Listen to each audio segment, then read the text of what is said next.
Hola chicos, literatura 4. Hoy el mester de clerecía. En el capítulo anterior habíamos visto el mester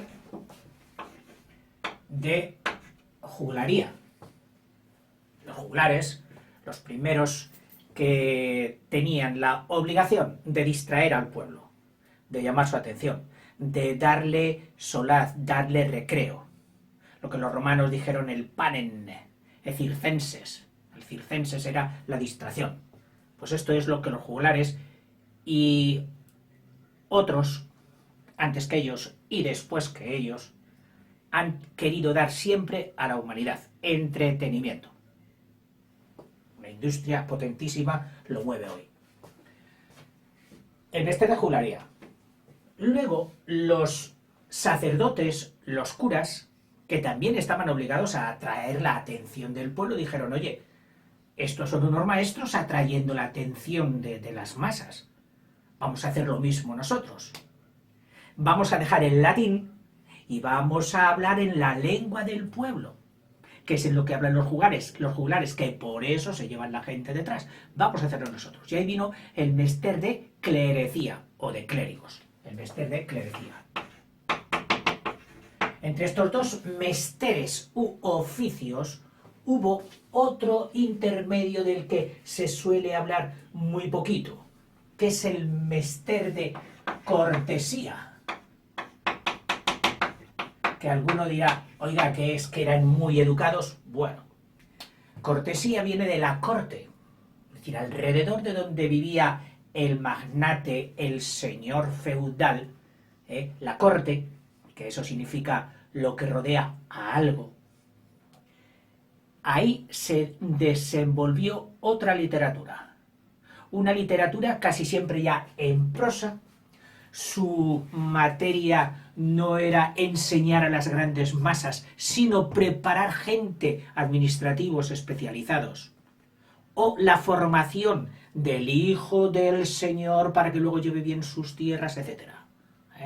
Estos veremos luego que hubo también personajes y obras importantes como los cuentos de Don Juan Manuel. En fin, pero nosotros vimos el de juglaría y ahora vamos a ver el de clerecía. El de clerecía se desarrolla ya en el siglo XIII. Perdón, en el siglo XIII. Un poquito antes, a finales del XII, nace un señor que se metió fraile, se metió monje, allá en la zona de Logroño, Berceo, San Millán de la Cogolla, Burgos, Santo Domingo de Silos, etc. Es muy curioso que el otro día buscando Berceo, nació en Madrid, y yo me dije: ¿qué es esto? Nació en Madrid. Nació en Madrid. Madrid hoy es la capital de España, pero claro, no tiene la prerrogativa de ser el único Madrid. Hay mucho Madrid, y antiguamente también debía haber, y lo hubo, un Madrid al lado de otro pueblecito un poquito más grande, Berceo, que fue, o sea, como una aldehuela, donde nació realmente Berceo, en Madrid. Aunque todo el mundo lo conoce luego ya por Gonzalo de Berceo. Este fraile fue el que se lanzó abiertamente a instruir al pueblo en la lengua del pueblo. Él era culto. Bueno, vamos a ir por el principio. Antes que él ya empezaría a destacar pues cuando ya era adulto, bien entrado el primer tercio del siglo XIII, pues antes se dio un libro muy importante en la historia de la literatura, también del mester de clerecía, o sea, dos grandes personajes o dos grandes obras. El libro de Alessandre,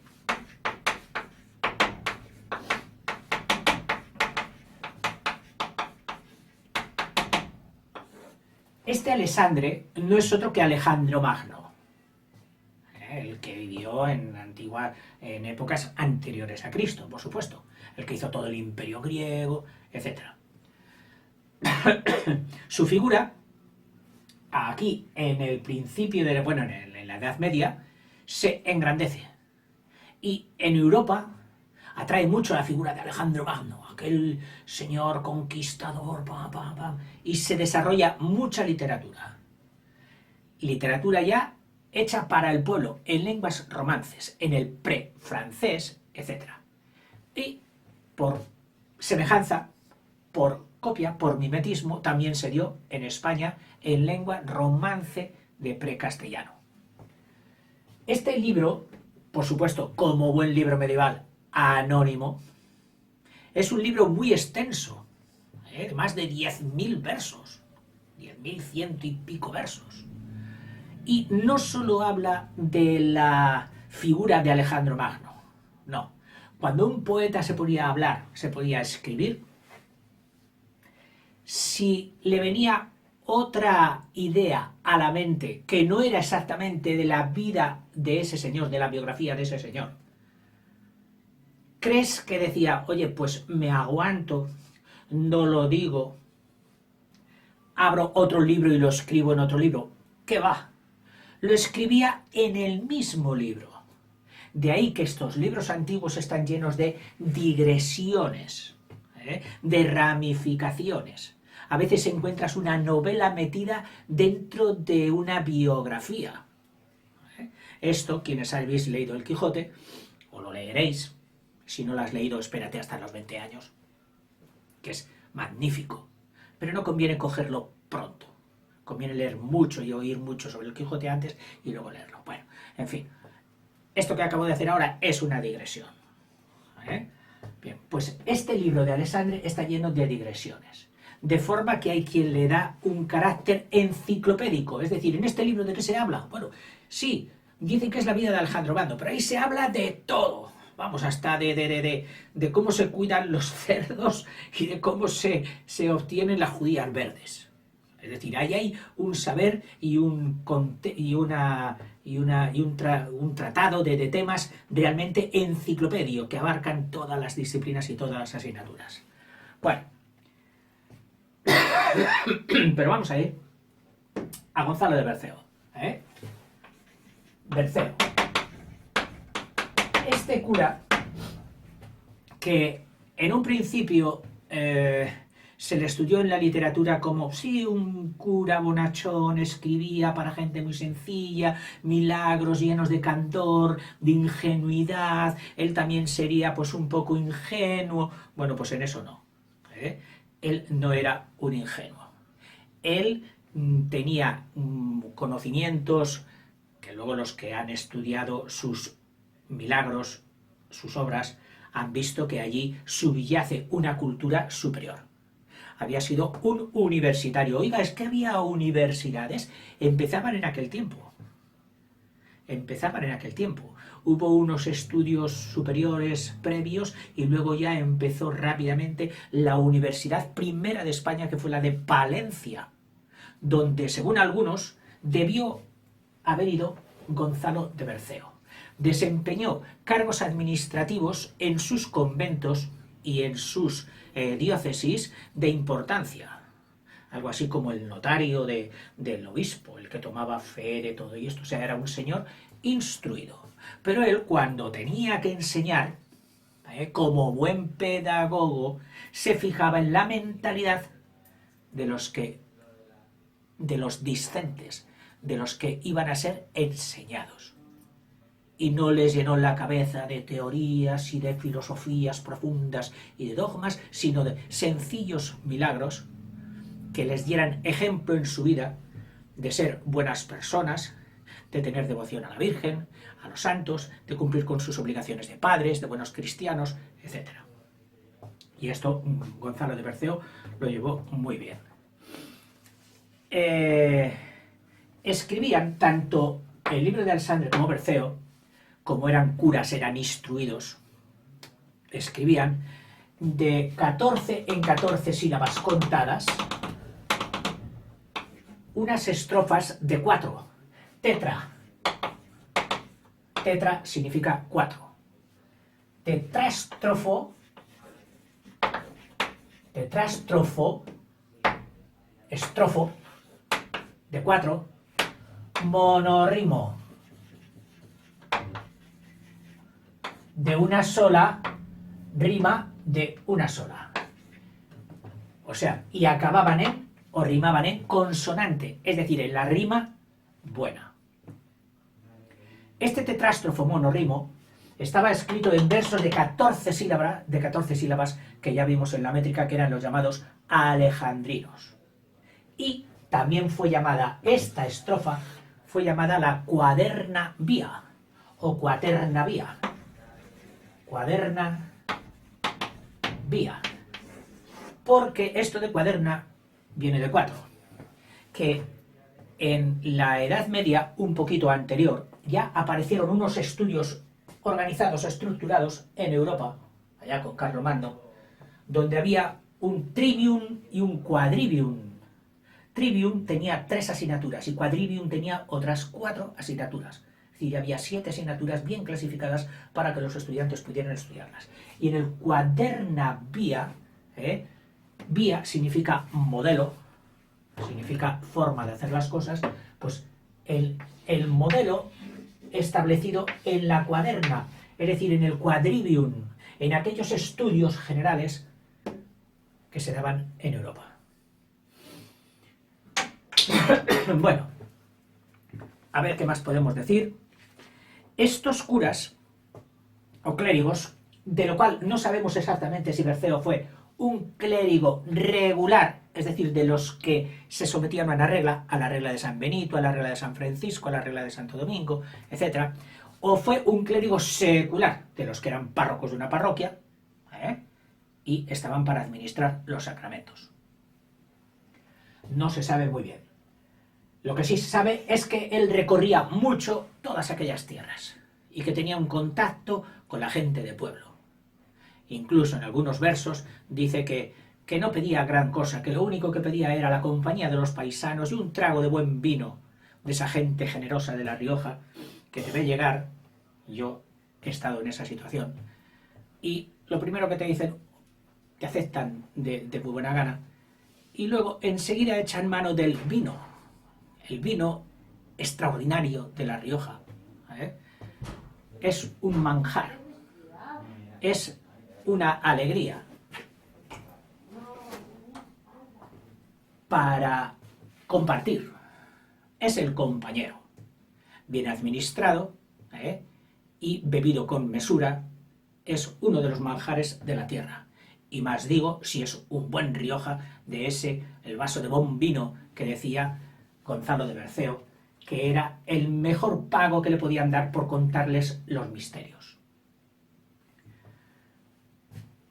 Estos clérigos, Berceo, el libro de Alessandria, etc., como que dominaban el latín, dominaban la lengua madre, tenían un vocabulario amplísimo y altísimo, pero en latín. No era el vocabulario transformado y reducido del pueblo del vulgo.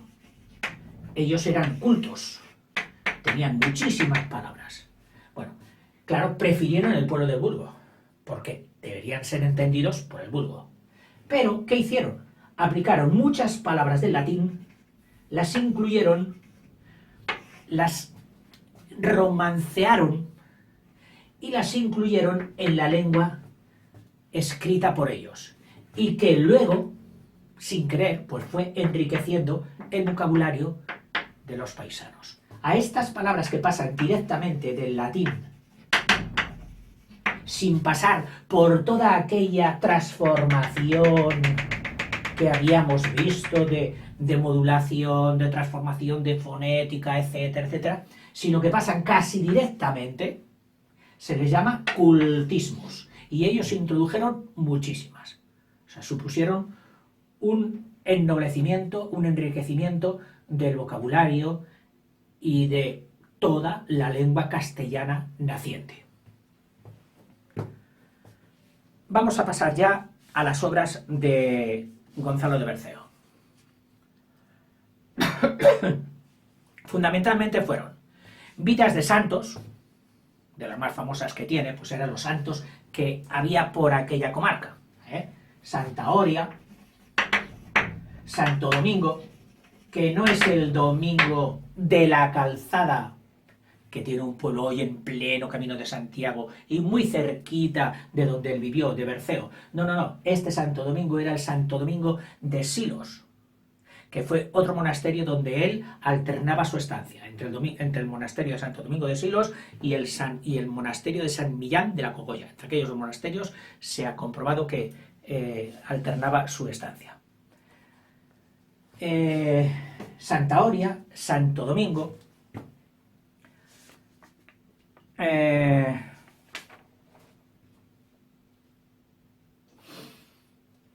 y luego, aparte de otras obras también, Santa María Egipciaca, me parece que también escribió, pues están sus famosos milagros, los famosos milagros de Nuestra Señora, que son 25 poemas en que cuenta 25 milagros, en los que sobresale, sobre todo, y ya lo he dicho, la ingenuidad, el candor, y yo como didacta diría que sobresale sobre todo su adaptación al pueblo que lo tenía que recibir. Entre los milagros más famosos, pues hay algunos como el de la casulla de San Ildefonso, otro, el sacristán impúdico, un sacristán pecador, pero que todos ellos, estos pecadores, a pesar de su vida pecaminosa y disoluta, guardaban algo especial, una devoción a la Virgen, el acordarse todos los días un poquito de la Virgen, el rezar una jaculatoria, una Ave María a la Virgen. Y en pago la Virgen era tan grandiosa, tan generosa, tan maternal, que solamente por ese pequeño detalle ya lograba luego su arrepentimiento y su salvación. Básicamente esta es el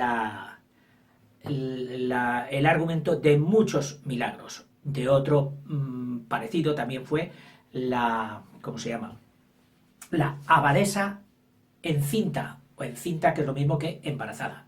La abadesa era la madre superiora de un convento de monjas. Madre mía, y estaba embarazada, estaba encinta. ¡Qué problema! Un pecado, etcétera, etcétera. Y sin embargo, por su devoción de la Virgen le proporciona el arrepentimiento y la salvación. Tengo aquí, en el libro que me sirve de guía, el milagro del cura ignorante, del clérigo ignorante. Los clérigos debían haber pasado unos exámenes fuertes, pero alguno había pasado de aquella manera los exámenes, luego se había descuidado y corría la fama, en concreto de que era muy torpe, muy torpe. Ese clérigo, señor obispo, iban a quejarse al obispo, señor obispo, ese clérigo no tiene que decir misa, ese clérigo es un desprestigio para la Iglesia. Total, que el obispo le llama y le dice, a ver, cura, me dicen de ti que eres muy torpe, ¿qué pasa contigo? Y le achacaban de que solo sabía decir de los cientos de misa que hay diferentes, para cada santo, para cada domingo y para todo esto, que solo sabía decir la misa de Nuestra Señora. Y eso para Nuestra Señora era fundamental. No podía desproteger a su querido cura. Mira, voy a ver si te lo leo un poquito. Dice, era un simple clérigo, pobre de clerecía. Clerecía son los conocimientos de clérigo. Decía siempre la misa de la Santa María, no sabía otra. Decíala cada día, más la sabía por uso que por sabiduría. Fue este misacantano, que así se llaman los que cantan misa, al obispo acusado de que era idiota, mal clérigo probado. Salve Santa Parens solo tenía usado. El Salve Santa Parens son las 3 palabras con las que empieza la misa de Nuestra Señora. Que yo, como cuando fui adolescente. Algo de esto tuve que cantar. Lo he buscado en un libro y digo, a ver cómo era aquel Salva Santa Parents. Y dice algo así, que era como empezaría ese cura pobre. Salve Santa Parens, en isa puerpera baba. Pues este cura todos los días lo mismo, y ya tenía al resto de los curas con la cabeza loca, y hasta aquí el cura tonto este con su única misa que no sabe decir otra. Llegóse ante el obispo el cura pecador. Había con el miedo perdido la color. No podía de vergüenza mirar a aquel señor. Nunca pasó el pobrete por un rato peor. Díjole el obispo, cura, dime la verdad, si es tal como dicen tu gran necedad, tu gran torpeza. Pobre cura. Respondióle el pobre, señor, por caridad, si dijera que no, diría falsedad. Entonces el obispo colérico le retira las licencias, le dice, pues si eres tan torpe ya no podrás decir misa, te prohíbo decir misa, etcétera, etcétera, y lo arroja del monasterio, lo arroja a la calle. Pero el desventurado clérigo acude a pedir ayuda a la Virgen. La Virgen, gloriosa Madre sin borrón, se apareció al obispo enseguida en visión. Díjole fuertes dichos, en un muy duro sermón. Descubrióle con ello todo su corazón. Díjole bravamente, señor obispo vano, ¿por qué vas contra mí tan fuerte y tan villano? Yo nunca te quité lo que se dice un grano, y tú me has quitado a mí un capellano. Capellano. Si tú no le mandares decir la misa mía, como solía decirla, gran enojo tendría y tú serás muerto en el 30º día. Ya verás lo que vale la saña de María. Uy, la Virgen se puso muy enfadada con el obispo. Con estas amenazas fue el obispo espantado. Mandó llamar luego al cura castigado.